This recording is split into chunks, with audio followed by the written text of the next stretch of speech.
বিএনপির নেত্রী ও ত্রয়োদশ জাতীয় সংসদের সংরক্ষিত মহিলা আসনে মনোনয়ন পাওয়া নিপুণ রায়ের হলফনামায় উল্লেখ রয়েছে বিপুল পরিমাণ সম্পদের। শুধু স্বর্ণই রয়েছে 500 ভরির ওপরে। সরকারি ও বিরোধী দলের নারী নেত্রীদের হলফনামা ইসির ওয়েবসাইটে প্রকাশ করা হয়েছে এবং এতেই পাওয়া গেছে এ সকল তথ্য। হলফনামা অনুযায়ী বিএনপি থেকে মনোনয়ন পাওয়া নিপুণ রায় চৌধুরীর নিজের নামে রয়েছে 502 ভরি সোনা ও অন্যান্য মূল্যবান ধাতুর গয়না। তার স্বামী অমিতাভ রায়ের নামেও রয়েছে একই ধরনের আরও 100 ভরি গয়না। তবে এসব স্বর্ণালংকারের কোনো মূল্যই উল্লেখ করা হয়নি। হলফনামায় বলা হয়েছে এগুলো অর্জনকালীন মূল্য অজানা এবং উপহার হিসেবে পাওয়া। নিপুণ রায় চৌধুরী ঢাকা জেলা বিএনপির সাধারণ সম্পাদক। তিনি সংস্কৃতিমন্ত্রী নিতাই রায় চৌধুরীর মেয়ে এবং বিএনপির স্থায়ী কমিটির সদস্য গয়েশ্বরচন্দ্র রায়ের পুত্রবধূ। হলফনামায় নিপুণ রায় নিজের পেশা আইনজীবী উল্লেখ করেছেন। বছরে তার আয় 26 লক্ষ টাকা। এছাড়া শেয়ার ও ব্যাংক আমানত থেকে বছরে আরও প্রায় 4.5 লক্ষ টাকা আয় করেন। তার স্বামী অমিতাভ রায়ের পেশা ব্যবসা হিসেবে উল্লেখ করা হয়েছে।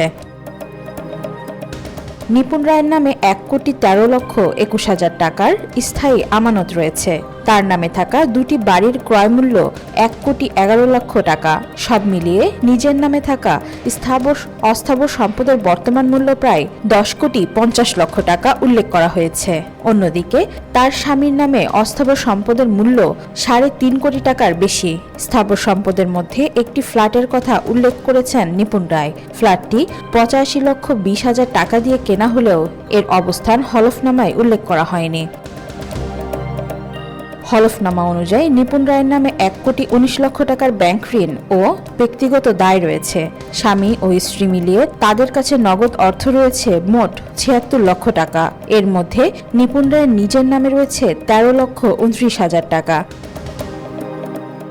অন্যদিকে সংরক্ষিত নারী আসনে জামাত ইসলামী মনোনীত প্রার্থী মার্দিয়া মমতাজ। বেসরকারি বিশ্ববিদ্যালয়ে শিক্ষকতা করেন তিনি। নির্বাচন কমিশনে জামাতের মহিলা বিভাগের এই সদস্যের জমা দেওয়া হলফনামা অনুযায়ী বছরে তার আয় প্রায় 4.5 লক্ষ টাকা। স্থাবর ও অস্থাবর মিলিয়ে মোট সম্পদ 40 লক্ষ টাকা। মার্দিয়া মমতাজের হলফনামা অনুযায়ী তার বয়স 41 বছর। শিক্ষাগত যোগ্যতা এমএসসি। পেশা হিসেবে শিক্ষকতা উল্লেখ করেছেন তিনি। তার কাছে নগদ আছে 18,36,000 টাকা। এছাড়া অস্থাবর সম্পদের মধ্যে 40,000 টাকার ইলেকট্রনিক পণ্য, 80,000 টাকার আসবাবপত্র এবং 10 ভরি সোনা ও অন্যান্য মূল্যবান ধাতুর গয়না রয়েছে। সব মিলিয়ে তার অস্থাবর সম্পদের বর্তমান মূল্য 39,18,814 টাকা।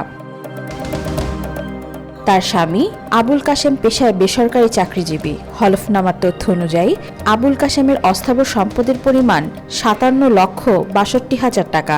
তার 25 ভরি সোনা এবং অন্যান্য মূল্যবান ধাতু রয়েছে। মার্দিয়া মমতাজ স্থাবর সম্পদ হিসেবে 1,45,000 টাকার প্রভিডেন্ট ফান্ড উল্লেখ করেছেন। আর তার স্বামীর নামে 84 লক্ষ টাকার অকৃষি জমি রয়েছে। 18,66,000 টাকার প্রভিডেন্ট ফান্ড সহ 1,02,00,000 টাকার সম্পদ রয়েছে। স্থাবর ও অস্থাবর মিলিয়ে মার্দিয়া মমতাজের সম্পদের মূল্য 40,64,000 টাকা। আর তার স্বামীর সম্পদের মূল্য 1,60,32,000 টাকা। ওয়াহিদা পারভিন, আজকাল।